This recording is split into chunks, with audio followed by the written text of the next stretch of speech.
আল্লাহ তাআলা কোরআনের মধ্যে একটা ভয়ঙ্কর আয়াত আমাদেরকে স্মরণ করে দিয়েছি, কুল্লু নাফসিন যায়িকাতুল মউত। সবাইকে একদিন মৃত্যুর স্বাদ আস্বাদ চাখতে হবে। মৃত্যু এমন এক বাস্তবতা যার থেকে কেউ পালাতে পারবে না।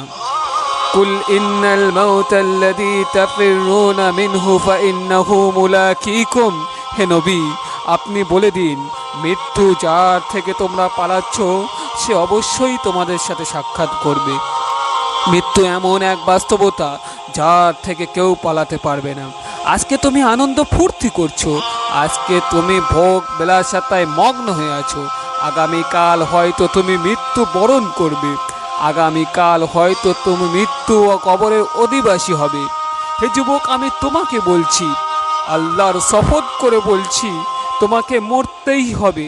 আল্লাহর কসম করে বলছি, তোমার মাটি চাপা দিয়ে রেখে আসবে, তোমার দেহই কীট পতঙ্গ বাসা বাঁধবে। লিকুল্লি আজালিম মুসাম্মা, সব কিছুর একটা নির্ধারিত সময় আছে। সেদিন তুমি নামাজ না পড়ার কারণে অনুতপ্ত হবে। তুমি যাদেরকে এত ভালোবাসো, যাদের জন্য তুমি দিন রাত এক করে দিলেই, তারাই তোমার অন্ধকার কবরে রেখে আসবে। জানো কারা তারা? তোমার বাবা, তোমার গ্রামবাসী, তোমার ফ্রেন্ড ও তোমার আপন জনেরা। কেউ তোমার সাথে থাকবে না।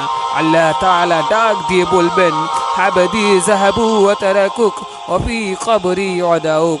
হে আমার বান্দা, সবাই তোমার এই অন্ধকার কবর রেখে চলে গেছে। আজ আমি ছাড়া, আজ তোমার পাশে আর কেউ নেই। তখন তোমার মনে পড়ে যাবে খারাপ কাজের কথা, মনে পড়বে সুদ খাবার কথা, মনে পড়বে জেনা ব্যভিচারের কথা, মনে পড়বে অসৎ কাজের কথা। তখন তুমি আল্লাহর কাছে ফরিয়াদ করে বলবেন, ও আমার আল্লাহ, তুমি আমার দুনিয়ায় যাবার একটাই সুযোগ দাও। আল্লাহ বলবেন, কাল্লা, কখনোই না, জাসারা।